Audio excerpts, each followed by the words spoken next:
Seguimos aquí en Para Todos la 2. Mañana se celebra el Día Internacional de los Trabajadores, una conmemoración que en la actualidad sigue en muchos países y cuyos orígenes se remontan a 1890. En nuestra cita de hoy con la historia queremos acercarnos a esos orígenes del 1 de mayo y saber por qué se rinde homenaje en ese día en concreto al movimiento obrero moderno. Veamos un reportaje y enseguida entramos en materia.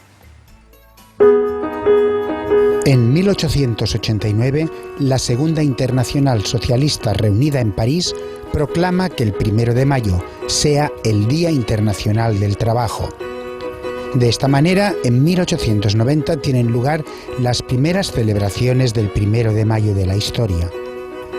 En España también se celebra y a partir de ahí, entre mítines y manifestaciones, el Día Internacional del Trabajo se irá celebrando hasta la llegada de la dictadura de Primo de Rivera, que prohibirá su celebración. Pero con la llegada de la República en 1931, las convocatorias obreras del 1 de mayo se recuperan. Durante el franquismo, la celebración se sustituye por la de San José Artesano. Lógicamente no cuenta con ningún carácter reivindicativo.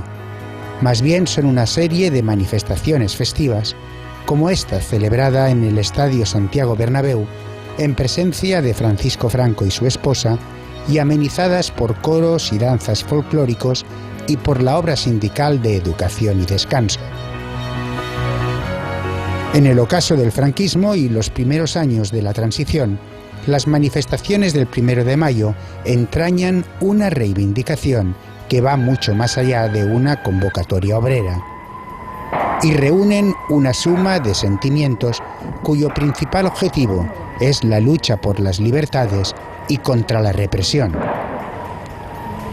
En 1977, la recién llegada democracia en España va incorporando poco a poco a la sociedad nuevas libertades que traerán la legalización de los partidos políticos y de las organizaciones sindicales.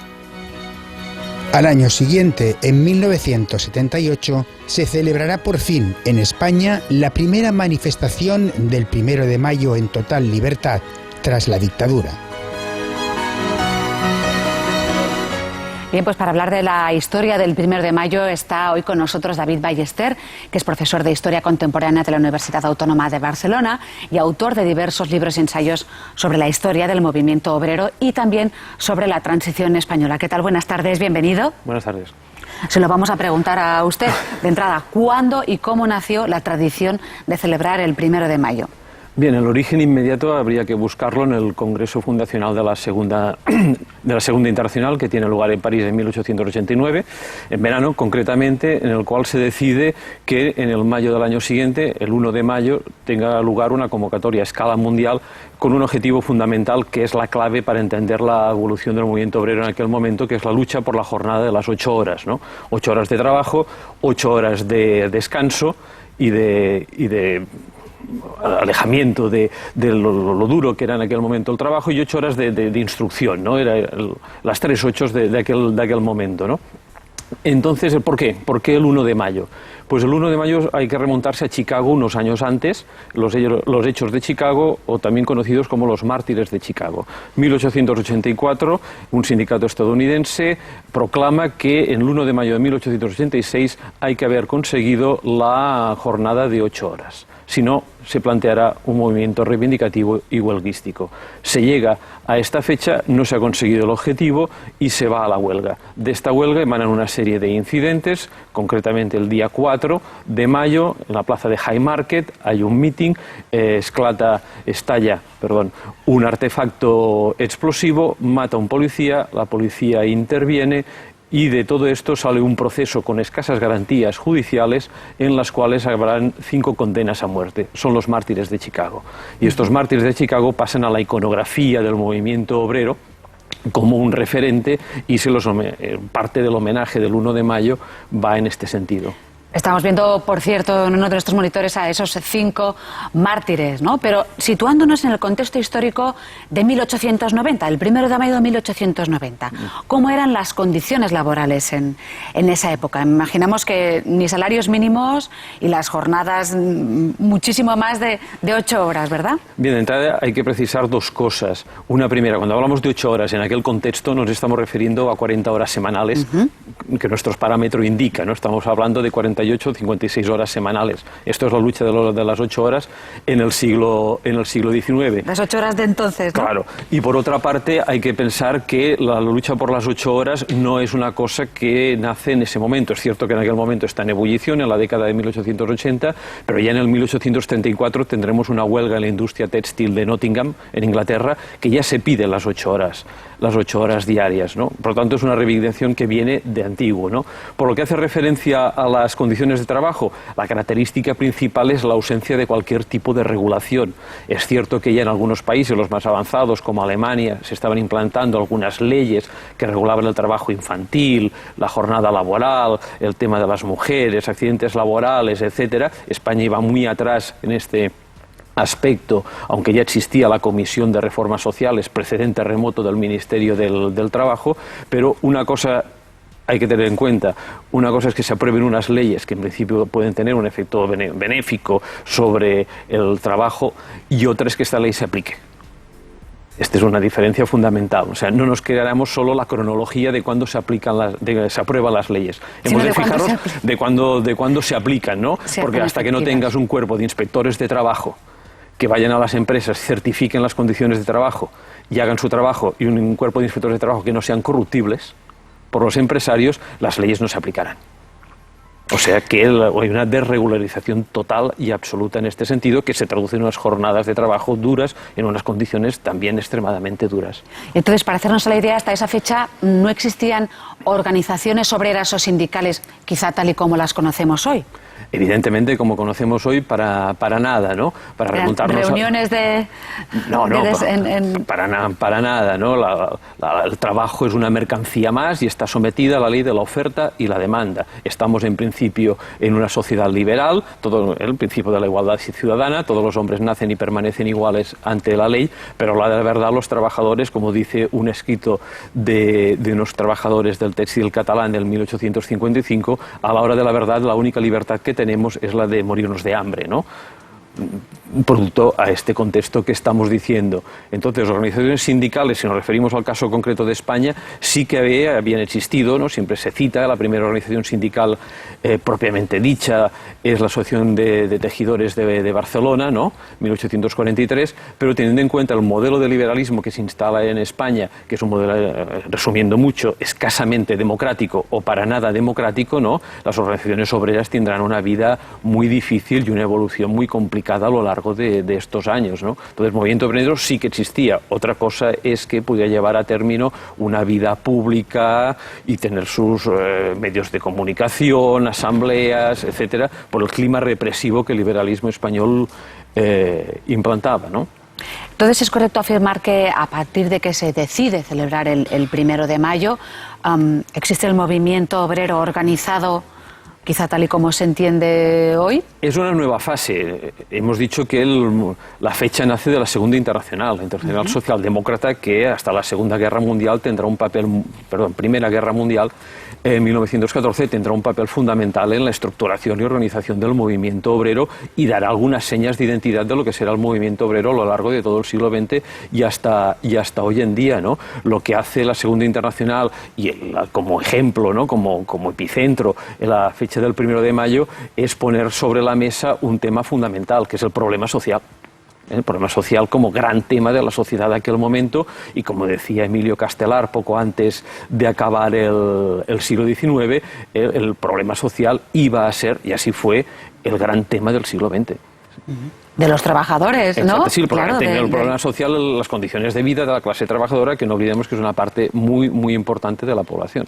Entonces, cuando hablamos de movimiento obrero, siempre aparecen asociadas dos tendencias ideológicas, el anarquismo y el socialismo. ¿Qué papel van a jugar en la historia del movimiento obrero? más allá de la... Un papel fundamental, difícil ahora de concretar en unos pocos minutos, ¿no? Hay que tener en cuenta que cuando se crea la Segunda Internacional y se empieza a celebrar el movimiento del 1 de mayo, ya ha existido la primera internacional con Marx, con Bakunin, una primera internacional en la cual en principio convivían marxistas y anarquistas, socialistas y anarquistas, ¿no? A partir del Congreso de La Haya se produce la marcha del sector minoritario, que serían los anarquistas, pero marxismo y anarquismo configuran las columnas vertebrales a partir de la cual, a segunda mitad del siglo XIX, pues se estructura un hecho fundamental. El capitalismo no es una sociedad injusta, no hay suficiente para cambiarlo con las propuestas que habían existido entonces, socialismo utópico, sindicalismo, el ludismo, por ejemplo. El capitalismo como sociedad injusta no se puede reformar, hay que cambiarla. Y para cambiar una sociedad por otra hay que plantear un nuevo tipo de organización social. El anarquismo es una y el marxismo es otra. Tienen algunos puntos en común, pero también diferencias abismales, por lo que hace referencia al proyecto de sociedad que plantean cada una de las dos. ¿Y esa proyección, qué seguimiento tendría, por ejemplo, el 1 de mayo de 1890 en España? ¿Qué repercusión tuvo? Grande, suficientemente grande para que los actos en la vía pública fueran prohibidos en los 13 años siguientes. Se toleraron a nivel cerrado, mítines, actos en teatros, ateneos, etcétera, pero en la calle no se pudo volver a celebrar hasta el 1903. Y tuvo un éxito grande, ¿no? El referente que hay que utilizar, lógicamente, es Barcelona, porque es la capital industrial de España en aquel momento, y tuvo un éxito enorme, a pesar de que habían diferentes interpretaciones de lo que había de significar la jornada para las diferentes opciones del movimiento obrero. Los anarquistas lo entendían como un paso para la revolución social y los socialistas querían hacer un planteamiento mucho más reformista, un acto en un teatro, una manifestación, una entrega de un pliego de reivindicaciones a las autoridades. Y los anarquistas eran más expeditivos, ¿no? Por decirlo de alguna manera sí, ¿no? Pero el éxito de la convocatoria fue total. Miramos la prensa de la época y habla de una Barcelona convertida en una necrópolis. Y era un jueves. En algunos lugares, en Alemania, en Gran Bretaña o en Madrid, por ejemplo, la fecha para no interferir y no provocar problemas con las autoridades se traslada al domingo. En cambio, en Barcelona se hace la huelga, se hace en jueves, a media semana, y es un éxito. Y un aspecto muy curioso e interesante, pienso yo, es ver el tratamiento que hace la prensa en las semanas e incluso meses anteriores al 1 de mayo, ¿no? Mientras la prensa obrera habla con ilusión de lo que ha de representar esta jornada para la consecución de las 8 horas, etcétera, en la prensa burguesa hay expresiones de verdadero pánico. Y se habla de ciudades de Europa que son abandonadas por las clases altas, escuelas religiosas que envían los alumnos a casa para que no se vean en dificultades. En Budapest se informa que los comerciantes huyen, en Viena que los ricos están abandonando, que pasará, hay miedo de lo que pueda pasar en Europa, no en España en concreto, sino en toda Europa hay una oleada de miedo frente a lo que pueda pasar. Hoy, casi 125 años después de la celebración del 1 de mayo, del primer 1 de mayo, ¿hay algunas de aquellas reclamaciones que todavía siguen vigentes? ¿En qué punto estamos? Estamos en un punto muy complicado. Evidentemente la sociedad ha cambiado, la sociedad ha evolucionado, pero en el contexto actual hay razones para hacer un 1 de mayo del 1 de enero al 31 de diciembre de cada año, ¿no? Es obvio que el contexto de crisis más un cambio de modelo económico que se está instaurando representa una serie de condiciones muy duras, no solo para las clases populares, sino para las clases medias. Y esto motiva que las reivindicaciones adaptadas del siglo XIX al siglo XXI todavía estén más que nunca, podríamos decir más que nunca, que hayan de estar en la calle, más que nunca. Lo de las 8 horas, ¿no? Todavía uno dice, sí, eso me suena, ¿no? Sí, las 8 horas, el mileurismo o el 700eurismo, ¿no? Por ejemplo, Todo lo que está pasando está alcanzando unas dimensiones verdaderamente preocupantes y precisamente se está desmontando mucho de lo que se ha construido desde aquel primer 1 de mayo, que podemos utilizar la frase de Churchill, que con sangre, sudor y lágrimas, ¿no?, los hombres y mujeres que han luchado por mejorar las condiciones de vida a lo largo de estos decenas de años, ahora vemos como prácticamente de vuelta y plumazo, ¿no?, una clase política mediocre y cobarde en alianza con los poderes económicos, o más que en alianza, con una servidumbre clara con los poderes económicos, ¿no?, está desmontando no solo el estado del bienestar, sino mucho más allá de lo que entendemos por estado del bienestar, con una impunidad preocupante. Hace pocas semanas hablábamos en este mismo espacio de la revolución industrial y de la forma como transformó el mundo hasta el siglo XVIII, que se había dedicado a la economía agrícola, ¿no? Imaginamos que esa revolución también resultó decisiva en el nacimiento del movimiento obrero, ¿no? A pesar de todo, podríamos decir, ¿no?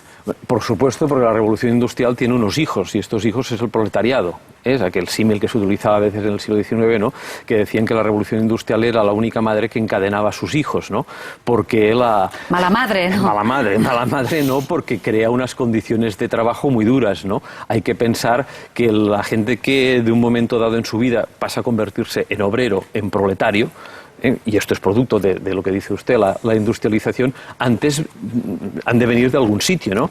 Y vienen del mundo rural, donde evidentemente el trabajo es duro y las condiciones son duras, pero no es mucho menos la disciplina casi cuartelera y con falta de medidas de seguridad y de higiene de las fábricas, o vienen del artesanado, donde todavía se mantenía la tradición medieval de hacerle una cerveza con el patrón, con el maestro artesano los viernes, ¿no? Esto nada, cuando se implanta la revolución industrial, 12, 10 horas de trabajo por salarios de subsistencia. Y la palabra subsistencia quiere decir lo que quiere decir. Quiere decir ser capaz de levantarte la mañana siguiente a las 5 pero nada más, salarios de subsistencia. Para sobrevivir, ¿no? No, es que es eso. La revolución industrial es eso. El capitalismo se hace para eso, para explotar a una mayoría en beneficio de una minoría, y esta mayoría lo tiene suficiente con sobrevivir. Brevemente, para terminar, veíamos en el reportaje que durante el franquismo la festividad del 1 de mayo cambió de nombre por la de San José Artesano, con una serie de celebraciones folclóricas, ¿no? Bien, no es exactamente así, se me permite una matización. Durante la Guerra Civil, ya en 1937, hay un decreto del general Franco en el cual se prohíbe la celebración del 1 de mayo, una fecha considerada subversiva, ¿no? Y la fecha a conmemorar por los trabajadores es el 18 de julio, la fecha del golpe de Estado e inicio de la Guerra Civil, ¿no? Será después, a partir del 1955, cuando desde el Vaticano se consagra la festividad de San José Artesano o San José Obrero, y el franquismo lo asuma, y lo asuma desde una perspectiva folclórica, con las famosas demostraciones sindicales del Estadio Santiago Bernabéu, y no solo en el Bernabéu, también en el Camp Nou, y convirtiendo el 1 de mayo en una festividad de homenaje a la figura del caudillo, por supuesto. Pues profesor Ballester, muchísimas gracias por recordarnos la historia del 1 de mayo. Muchas gracias a ustedes.